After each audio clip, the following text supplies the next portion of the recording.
So, ayan guys, nalalaga ako ng itlog para sa isasahog ko sa sopas. Hindi ko na napakita kung paano kong ginisa yung bawang sibuyas at saka yung karne. Yan, may sausage at saka gulay. Yan, tamang halo-halo lang muna guys. Para may tagal maghalo.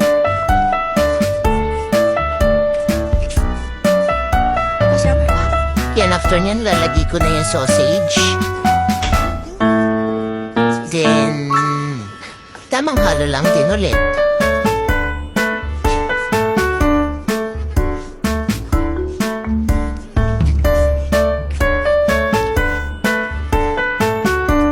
Then after nyan mo, lalagay tayo ng paminta. Kaasar yung kamay naka-point talaga. Paka-arte na mabahin to.